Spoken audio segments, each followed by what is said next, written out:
Assalamualaikum warahmatullahi wabarakatuh. Bagaimana kabar adik-adik, teman-teman ataupun wali murid yang menonton ini? Dan kali ini saya akan memberitahukan sebuah info bagi yang punya anak ataupun saudara ataupun adik yang masih berada di tingkatan jilid pertama. Nah, di jilid pertama ini kalau di Umi itu setiap jilid itu ada beberapa syarat dalam menghafal sebuah surah yang ada di Al-Quran. Terus misal di jilid pertama minimal itu An-Nas sampai Al-Lahab itu minimal ya. Jadi minimal An-Nas sampai Al-Lahab itu harus bisa dihafalkan ya sebelum mereka naik ke jilid 2. Nah, jadi sebelum naik jilid 2 pasti harus hafal 4 surat itu dan lancar dalam membaca halaman 1 sampai halaman 40 yang nanti akan dites oleh koordinator masing-masing lembaga. Nah, jadi itu. Jadi tidak boleh ada surat yang tidak hafal di batas minimal. Itu karena batas minimalnya. Nah, kali ini saya akan memberikan sebuah contoh. Contoh surah An-Nas, Al-Falaq, Al-Ikhlas dan Al-Lahab khusus untuk jilid pertama.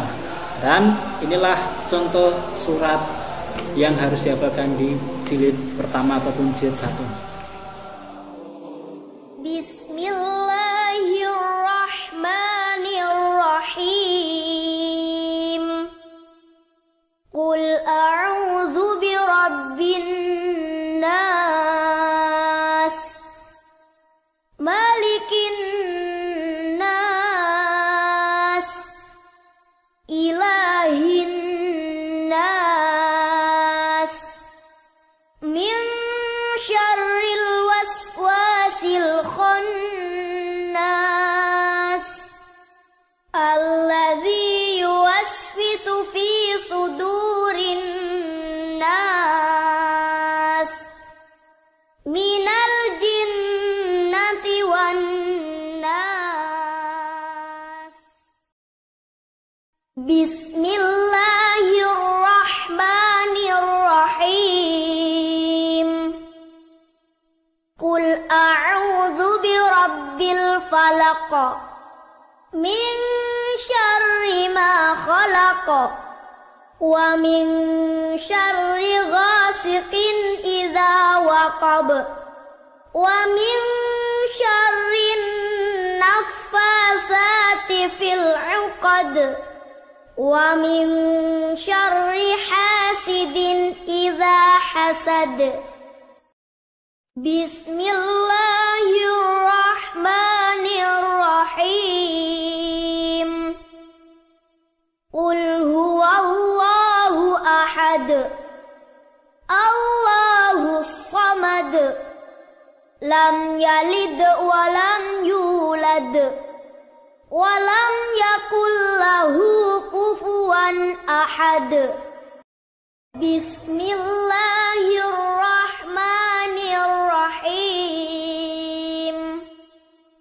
Tabbat yada abi lahabin wa tabb, ma aghna anhu maluhu wa ma kasab, sayasla naran dzata lahab, wa imra'atuhu hammalatal hatab, fi jidha hablum mim masad.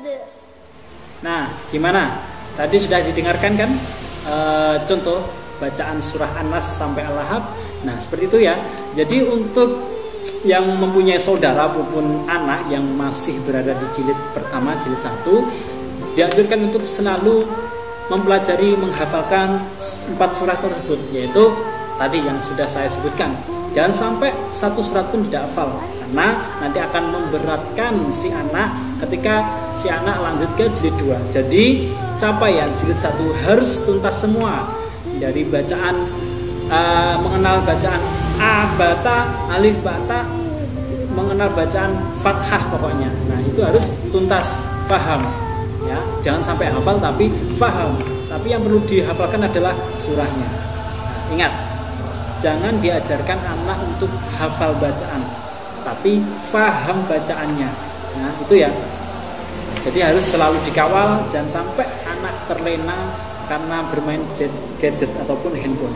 Ya, jadi harus dikontrol antara main HP, main secara langsung ataupun saat belajar. Jadi harus dikontrol, jangan sampai berat di HP-nya tapi minim di belajarnya. Jadi itu ya. Minimal saya menganjurkan 1 hari itu harus belajar. Minimal 1 halaman, 2 halaman itu minimal. Bisa nggak bisa harus belajar ya. Jadi gitu. Nanti akan ada tips dari saya bagaimana belajar yang baik saat kita ataupun anak belajar jilid ya. Nanti akan ada tips sendiri. Terima kasih. Cukup sekian dari saya. Mungkin ada beberapa kata yang kurang berkenan di hati para subscriber ataupun wali murid teman-teman lainnya. Saya mohon maaf sebanyak-banyaknya. Wallahu muwaffiq ila aqwamit thoriq. Assalamualaikum warahmatullahi wabarakatuh.